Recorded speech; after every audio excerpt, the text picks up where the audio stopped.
Hi friends, ഇന്നെന്താ പരിപാടി എന്നല്ലേ? ഒരു കാറ്ററിങ്ങിൻ്റെ ഒരു പരിപാടി ഉണ്ട് കേട്ടോ. ഫുഡ് വെച്ച് കൊടുക്കുകയാണ്. അപ്പോൾ മലയ്ക്ക് പോണ സ്വാമിമാർക്കുള്ള ഫുഡാണ്. 10:30-11 മണിയാകുമ്പോഴത്തേനും ഫുഡ് കൊടുക്കണം. അപ്പോൾ രാത്രി തന്നെ ഞങ്ങൾ ഉള്ളി, ഇഞ്ചി, വെളുത്തുള്ളി എല്ലാം തൊലിച്ച് വെച്ചിട്ടുണ്ട്. ഇനിയിപ്പോൾ പച്ചക്കറിയൊക്കെ അരിഞ്ഞുകൊണ്ടിരിക്കുകയാണ്. അപ്പോൾ ഇതിൻ്റെ ഫുൾ വീഡിയോ ഞാൻ ചാനലിലിടും. ഇൻഷാ അല്ലാഹ് ഇന്നോ അല്ലെങ്കിൽ നാളെ ആയിട്ട് ഇടാം. അപ്പോൾ എല്ലാവരും കയറി ചെക്ക് ചെയ്ത് നോക്കണം. കാറ്ററിങ്ങിനെ കുറിച്ചൊരു ഇതും കൂടെ ഉണ്ട്. ബിസിനസ്സായിട്ടുള്ള കാര്യങ്ങളാണ് ഞാൻ വീഡിയോയിൽ ഇടുന്നത്. അപ്പോൾ ആ പച്ചക്കറികളൊക്കെ മുറിച്ചുകൊണ്ടിരിക്കുകയാണ് കേട്ടോ.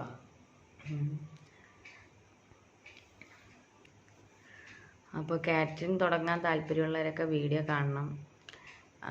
ഞാൻ അതിനെക്കുറിച്ചുള്ള ഡീറ്റെയിൽസൊക്കെ വീഡിയോയിൽ പറയാം ഇൻഷാ അല്ലാഹ്. അപ്പോൾ എല്ലാവർക്കും ഓക്കെ, ബൈ.